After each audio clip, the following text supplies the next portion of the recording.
All right. Polsen, cryptocurrency, future of investing. That's what we're diving into today. Sounds good to me. This document claims it's going to revolutionize everything, and we're here to see if it lives up to the hype. Sounds like a plan. Okay, so Polsen. They're all about this thing called DeFi, decentralized finance, right? Someone tell me, what is that? Yeah, so DeFi, it's basically all about, breaking away from those old school systems, think big banks, Wall Street, all that jazz. Yeah, okay. DeFi, it wants to cut out the middleman. Instead of relying on these big institutions, it uses blockchain. Okay, blockchain. Right. Which is like this giant public ledger, everything's out in the open, totally transparent, and because it's decentralized, not controlled by any one entity, it's super secure. All right, I'm following so far, so no more shady dealings in back rooms. I like it. But does it actually deliver? Like, what are the real-world benefits here? Well, that's the million-dollar question, right? Proponents, they say, hey, this is more efficient, it's faster, cheaper, because you're not dealing with all those traditional intermediaries and their fees. Right, yeah. And of course, there's the whole transparency thing, which is a big deal for a lot of people. Everything's on the blockchain for anyone to see. So in theory, it could lead to a more equitable financial system. I can see the appeal in that. But now let's get into Pulse Zen specifically. What are they doing that's unique in this whole DeFi world? They're really pushing this idea of tokenomics. Basically, how the token itself is designed to gain value, and at the heart of it is their PIF mechanism. PIF mechanism. Yeah, so every time a Pulse Zen transaction happens, a 2% fee is tacked on. Okay. And this fee, it gets redistributed to everyone holding Pulse Zen. Interesting. So even if I'm just sitting on my Polsen, it could potentially grow just because others are buying and selling it? Exactly. Passive income, right. They're calling it the Polsen effect. Though, Yeah. it's worth noting that this isn't financial advice or anything. Of course. Of course. We'll let our listeners make their own decisions on that front. Yeah. But okay, let's say I'm a cynic. What's to stop the value from tanking if everyone's just cashing in on these rewards?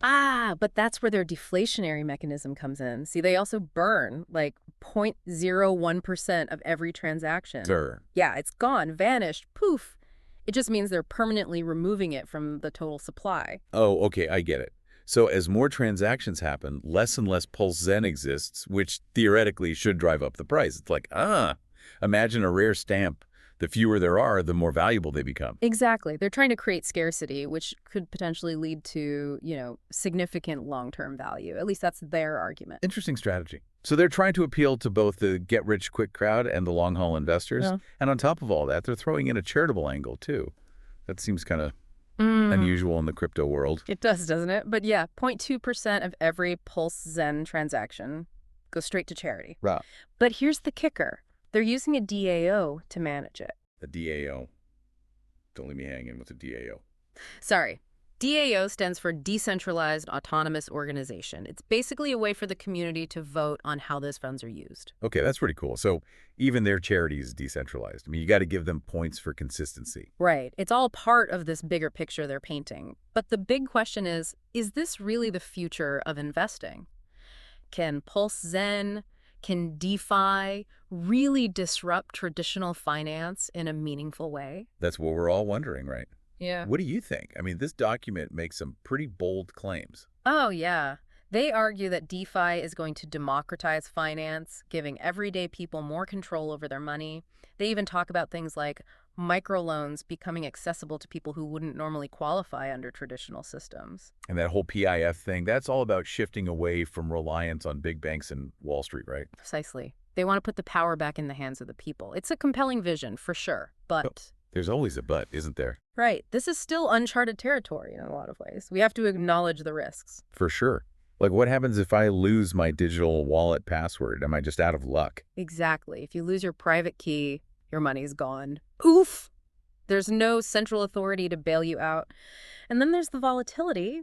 Crypto is known for its wild swings in price. Yeah, no kidding. Not exactly for the faint of heart. And while DeFi is exciting, it also faces hurdles. Regulations are still catching up, and there are scalability issues to work out. It's not going to replace traditional finance overnight. Totally. So listeners, while this document is a fascinating glimpse into the world of Pulse Zen and DeFi, don't take it as gospel. Do your own research, talk to a financial advisor, and make informed decisions. Couldn't have said it better myself. Yeah. Now here's something to think about. Let's say, just for fun, that this whole DeFi thing really takes off. Okay. what happens to traditional financial institutions?